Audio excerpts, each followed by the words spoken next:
and welcome to my series. If you're new here and don't know what that is about, I have a playlist in the description box and also at the end of this video, and you can go back and watch day 1. However, we are on the last day of this series, so you can still go back and watch, but you don't have a whole lot of time to enter to try to get into my giveaway for one of these paper packs. So in order to do that, you need to comment on any of my videos from day 8 through today and today's video with hashtag peaceful, and then I will gather the names and put them in a wheel of names and then draw for 2 people to win one of these paper packs.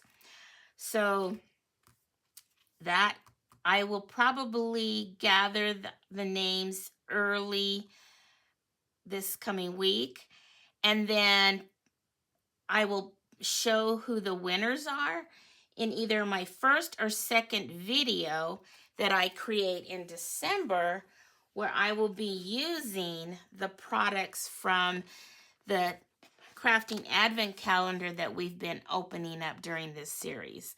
So I'm excited that I get to now move from tags into something different with different products and making cards. So as much as fun as the tags were, I really like a little bit more area to work with. So I'm excited about getting started with that series. And that series will happen in December. Okay, but today we are going to work on the box. This is our last in the series, and they're going to be holding the tags that I've already created.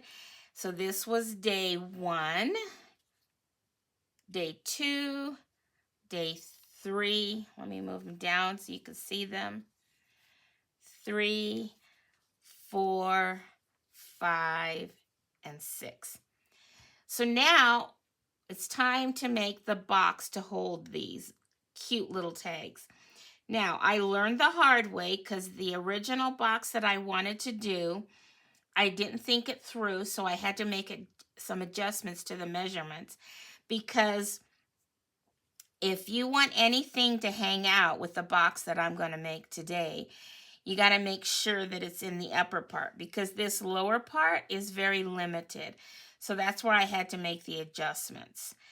So I should have put the deer down and put the Merry Christmas stuff up at the top, because then it wouldn't have been a problem, because it's a tight squeeze there at the bottom. There's about a little space like that where if you hang off, then it causes a problem. So I've made some adjustments though, so I can get these to at least fit in that box. So let's go ahead and get started on the box for these cute tags. Okay, so I want my box to be black, so we're gonna cut it on the 8.5 by 11 side up at the top here, and I'm gonna cut it at 4 1/4.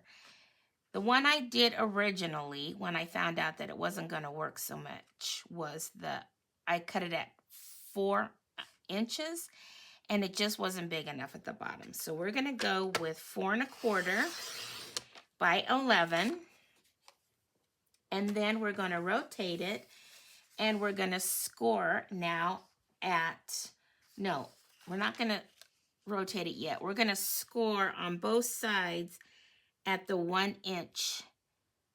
So let me line that up and then move my cutting blade, and we're gonna score 1 inch on this side, and then rotate it and score at 1 inch on this side.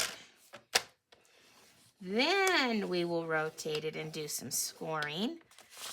Now we're going to score at 3/4 inch, and then 5 inches,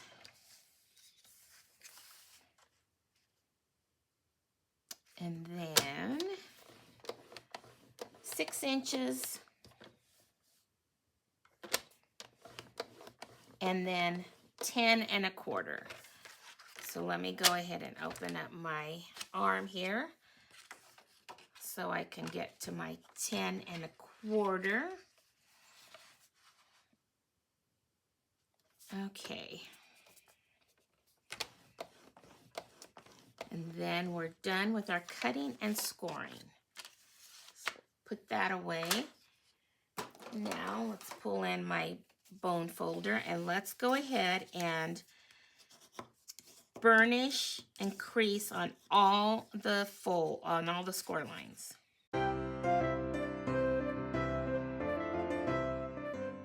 Okay, we've got those burnished and scored very nicely. So now what we need to do, this is where the tricky part comes in.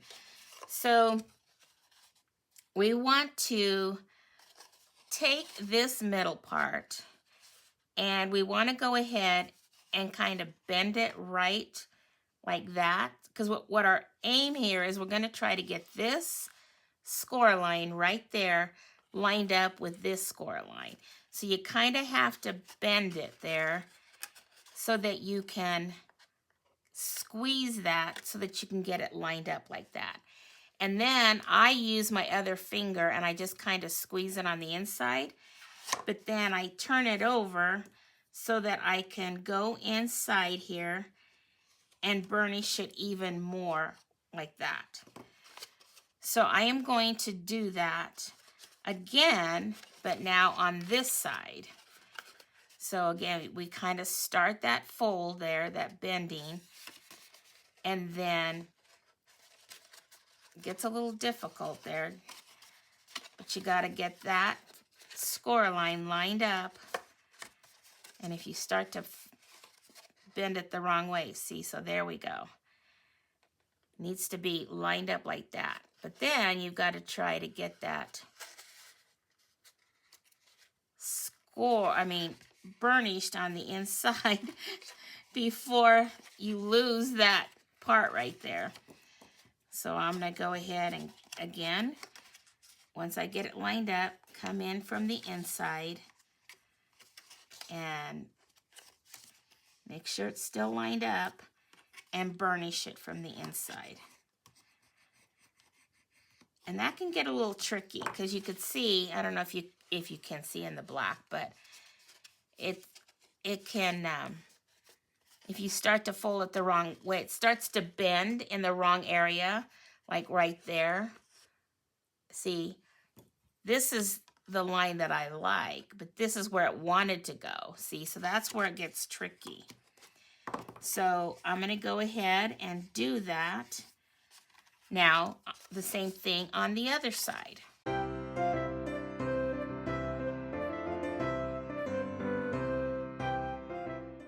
Okay, so now that we have that done, now we need to do is we need to put adhesive in these two areas here, but don't go past the score line up here and don't go past the score line here. So I want to use tear and tape because I just think that's stronger. It's a stronger hold, and I don't want to sit here and wait for the glue to dry. So I'm just going to put some tear and tape in a couple places on all 4 of those sections. And again, we want to make sure we stay on this side of the score line and don't go past this score line. So let's do that to all the other 3 parts.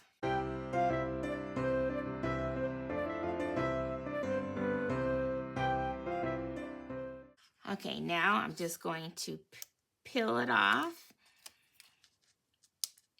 And I'm going to go ahead and peel them all off because it's probably just easier to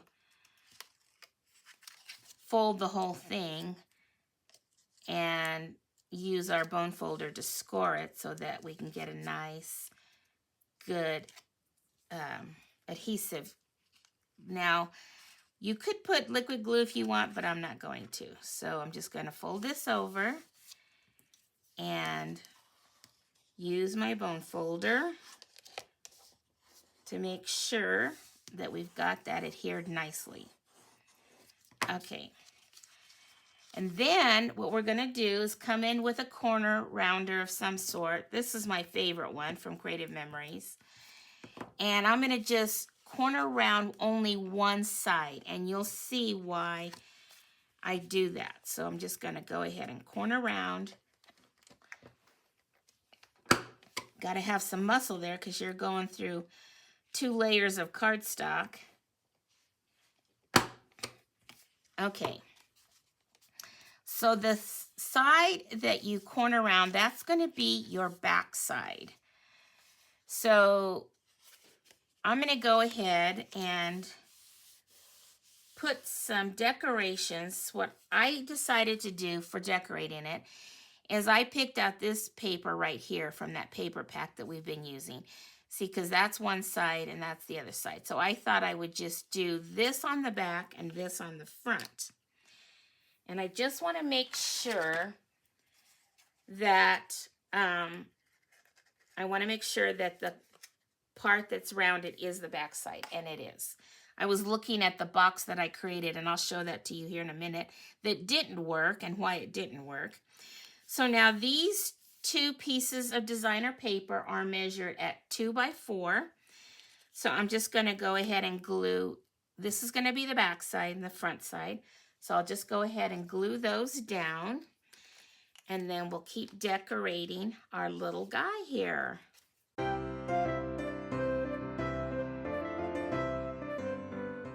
Okay, so now let's go ahead and decorate the front. So I just pulled in another one of those snowflakes that I've used from the Wonderful Snowflakes. I love it a lot. I punched out another one of those deers with my deer punch that I've been using in the series, this one. And I punched that out of the paper that looks like this because that matches this deer. So I punched that out. And then I stamped a Merry Christmas that comes from the Peaceful Deer. And die cut that out with my favorite little Happy Little Things dies that I've been using. So I am just going to go ahead and get this front decorated, and then we'll come back and see how the tags fit.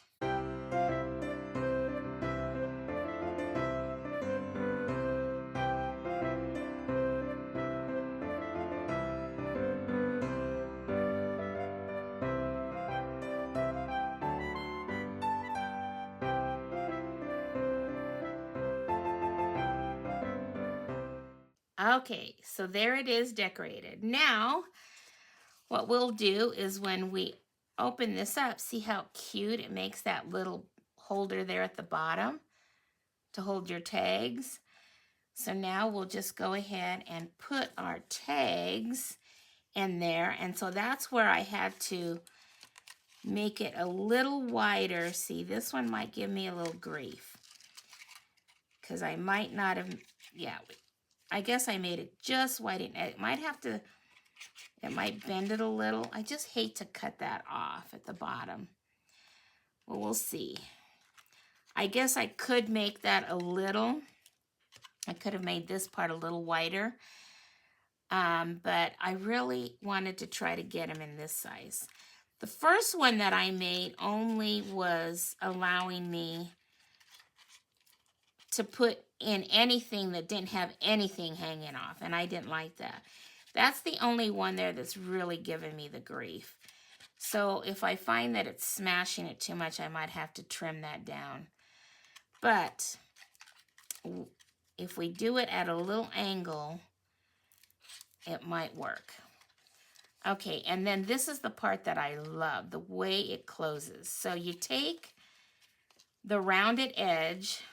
Gonna have to move my little tags here out of my little strings. You take the rounded edge, and then see there's this little slot in there where we folded it over, because see, that's why we didn't want to glue it, because that little slot is where you can put this corner rounded edge in there like that. Let's see if I can get it in there. And then it closes up so nice. Oops. Okay. Let's see. There we go. It's just a matter of getting it worked in there. I don't know what I'm getting stuck to on this side. Getting stuck to something, and I don't know what, because there's nothing in there. There. I think it's a little snug fit, right? Because it's 2 layers of cardstock. But that's good, because then it will be nice and snug. So, yeah, you can let these hang off to one side, or I guess you could put them behind each of the tags, depending on how you want that to look. But there we go. There it is. There's our little box, and see how cute they're snugged right in there. And I really think that because I put so much thickness on my tags, and I pop them up so much and stuff, 6 is really going to be all you can fit in here. Unless your tags are flat and don't have a lot of dimension and aren't very thick, then you might be able to get a few more in there. But I love it. And then there's the back side. I'm not so sure I like these hanging out. I might decide to just put one behind each of the tags, but then that might make it even thicker. We'll see. Or just kind of try to shove it there in the background. Maybe that's the idea. Yeah, maybe like that. Just put them behind there if you don't want them hanging out. And then you can decide if you want to cut off the snowflakes there, because like that one I just bent a little. But anyway, there's a cute little holder to hold those tags, and I love it. I forgot to show you the box that was too small. So the dimensions on this one, instead of 4 1/4 by 11 when I started off, it was 4 by 11. The problem with that is that when you have this down here, it only makes this part 4 inches. Where this one that I just finished gives you more like 4 1/8. So, and you see the difference? These 2 flaps meet, and the one that I just finished, they don't meet, but the tags fit better because of the way I did it. See, they don't meet right there. But, again, they fit better. Now, like I said before, if you don't put a bunch of stuff hanging off at the bottom, just stay away from here and just do all your hanging off from this point up, then you shouldn't have a problem with this size. But, yeah, I learned it the hard way, so thought I would just share that so that you all don't make the same mistake that I did. Now let me see if I can get this back in there. Yeah. It's just, there we go. I just love the way it closes. I think that's so fun. Okay, well there's the end of that series. And I'm excited to start the next one. So again, don't forget that if you want to try to get entered into the giveaway, that you comment as soon as you can on day 8 through today, which is the 14th day. And get that done as soon as you can, because I don't know when I'm going to actually start pulling the names to put in the wheel of names, so that I have time to do a drawing so that I can get that in one of my earlier videos on the next series. Okay, well, I hope you enjoyed this box and this video. And if you did, you can show me your joy by giving it a thumbs up. Okay, until my next video, have fun crafting, everyone. And remember, choose joy, and may God bless you all. Bye-bye.